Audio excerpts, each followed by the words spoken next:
एक बार एक जज साहब ने एक मुकदमे में फैसला सुनाते हुए एक वृद्ध व्यक्ति को बाइज्जत बरी किया। इसके बाद जज साहब ने उस वृद्ध व्यक्ति से कहा कि जाइए, मैंने आपको मुकदमे में बरी कर दिया है। वह वृद्ध व्यक्ति आशीर्वाद देने लगा और आशीर्वाद के रूप में ही उस वृद्ध व्यक्ति ने जज साहब से कहा कि हुजूर, आपकी बहुत कृपा हुई कि आपने हमें बाइज्जत बरी कर दिया। भगवान करे आगे चलकर आप दरोगा बने। अब जज साहब उसमें चकित हुए और जज साहब जब चकित हुए तो उनसे पूछा कि अरे दादाजी, हम जज हैं और दरोगा हमसे छोटा पद होता है, हम दरोगा थोड़ी बनेंगे। फिर उस वृद्ध व्यक्ति ने कहा कि हुजूर, हमें क्या पता है इन सब मामलों के बारे में, और कौन बड़ा होता है, कौन छोटा होता है, कौन सा पद होता है। हम तो ये जानते हैं कि जिस मुकदमे का फैसला करने में आपने 10 साल लगा दिया, इसे दरोगा जी ने कहा था कि हमें 5,000 रुपये दे दो, हम 2 दिन में निपटा देंगे। तो हमारी नज़र में तो दरोगा जी ही बड़े हैं साहब, हमें यही लगा, हमें क्षमा कीजिएगा। दोस्तों, ये एक जोक्स था जो चलता है लीगल, उसमें लोग बहुत सारे उदाहरण देते हैं, लेकिन दरोगा जी मुकदमे को 2 दिन में कैसे निपटा देते हैं, ये जानने वाला विषय है आप लोगों के लिए। दोस्तों, जब कोई भी घटना घटित होती है तो उसका जो पहला चरण होता है वो ये होता है कि थाने में जाकर प्रथम सूचना रिपोर्ट यानी कि एफआईआर दर्ज कराई जाती है।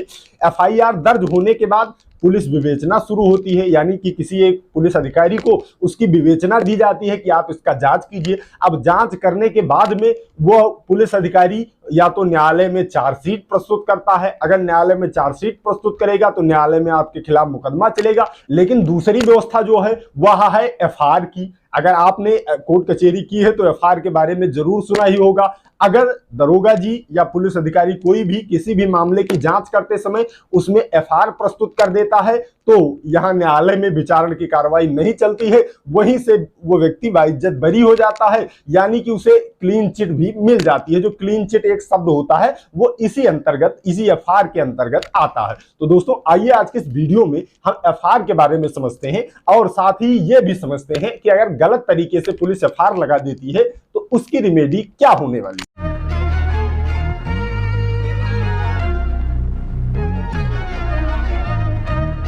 दोस्तों, दंड प्रक्रिया संहिता की सेक्शन 169 में फॉल्स रिपोर्ट यानी कि एफआईआर के बारे में बताया गया। इस सेक्शन में यह कहा गया कि अगर कोई भी प्रथम सूचना रिपोर्ट आपके संबंधित थाने में दर्ज हो जाती है, एफआईआर दर्ज हो जाती है, उसके बाद में भी पुलिस अधिकारी उसका अन्वेषण करेगा, उसकी जांच करेगा और अगर जांच करने से सबूत नहीं मिल रहे हैं, उसे नहीं लग रहा है कि यह घटना सत्य है, तो वह सीआरपीसी की धारा 169 के अंतर्गत न्यायालय में चार्जशीट की जगह, आरोप पत्र की जगह एफआईआर यानी कि फॉल्स रिपोर्ट प्रस्तुत करेगा। यह प्रक्रिया होती है। अब इसमें पुलिस अधिकारी, एक तो अगर सही चीज है कि अगर गलत एफआईआर लिख गई है और ईमानदारी से जांच कर रहा है कोई पुलिस अधिकारी तो वो फॉल्स रिपोर्ट न्यायालय में दे देगा तो निर्दोष व्यक्ति बच जाएगा। लेकिन दूसरी संभावना यह भी होती है कि आपकी घटना सही है लेकिन पुलिस अधिकारी जबरदस्ती आपके मामले में फॉल्स रिपोर्ट न्यायालय में प्रस्तुत कर देता है, यानी एफआईआर लगा देता है। एक तो मिली भगत हो सकती है आपके विपक्षियों से, और या फिर दूसरी स्थिति ये हो सकती है अगर उन्हें सबूत नहीं ढूंढ पाते हैं, उतनी मेहनत नहीं कर पाते हैं, तब भी उनके लिए आसान एफआईआर ही होता है, एफआईआर न्यायालय में प्रस्तुत कर देते हैं। तो ये प्रक्रिया होती है थाने की और पुलिस की। इसके बाद न्यायालय में भी प्रक्रिया शुरू होती है। ऐसा नहीं है कि पुलिस अधिकारी जाकर एफआईआर न्यायालय में दे देता है बस मुकदमा खत्म, ऐसा नहीं होता है। जब सीआरपीसी की सेक्शन 169 के अंतर्गत कोई भी जो विवेचक है, पुलिस अधिकारी है, वो न्यायालय में एफआईआर प्रस्तुत करेगा तब उस एफआईआर को एक्सेप्ट करने के लिए मजिस्ट्रेट के सामने वो जो इनका रिपोर्ट होगा वो जाएगा।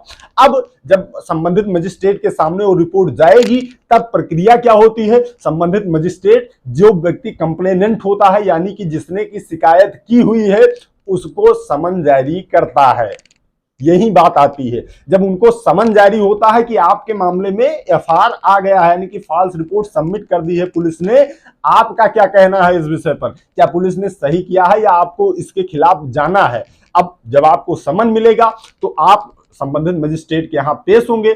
अगर कुछ ऐसा मामला है कि हाँ सही है, फॉल्स रिपोर्ट ही थी ये, तो आप संतुष्ट हो जाएंगे तो मजिस्ट्रेट उसको एफआईआर को एक्सेप्ट कर लेंगे और वहीं से मुकदमा बंद हो जाएगा।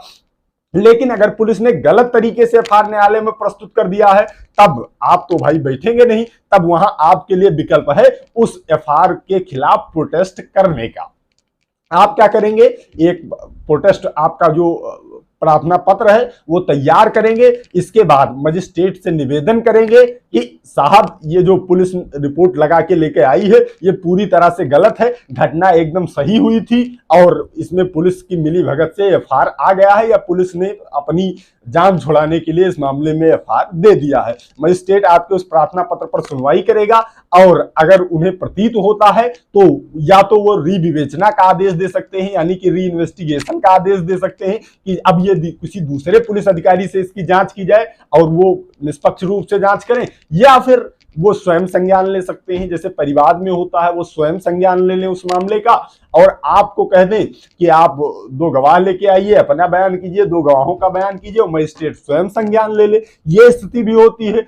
फिर री इन्वेस्टिगेशन की भी स्थिति होती है। अगर री इन्वेस्टिगेशन होगा तो एक बार अगर न्यायालय से वापस आया है एफआईआर तो दूसरा पुलिस अधिकारी जो है वो सही सही विवेचना करके दे देगा, आपका काम हो जाएगा। अगर री विवेचना का आदेश नहीं होता है, बहुत मजबूती से आप प्रोटेस्ट नहीं कर पाते हैं तो परिवाद में दर्ज हो जाता है। इसके बाद परिवाद में दर्ज होने के बाद भी आप अपना बयान देंगे, 2 गवाहों का बयान कराएंगे, सुसंगत धाराओं में विपक्षियों को तलब कर लिया जाएगा, उनको वहीं न्यायालय में हाजिर होकर अपनी जमानत करानी होगी और पूरा ट्रायल चलेगा।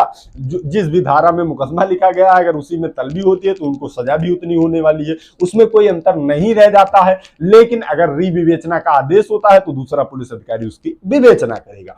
तो दोस्तों उम्मीद करता हूं कि आप लोगों को फॉल्स रिपोर्ट के बारे में यानी एफआईआर के बारे में पूरी जानकारी सरल भाषा में हो गई होगी। तो आज की इस वीडियो में इतना ही, मिलते हैं अगली प्रॉब्लम सॉल्विंग वीडियो में। तब तक आप सभी लोग अपने स्वास्थ्य का ख्याल रखिए, कानून की जानकारी, अपने अधिकारों की जानकारी इस चैनल के माध्यम से लेते रहिए, मामलों से बच के रहिए। I love you all. जय हिंद, जय भारत।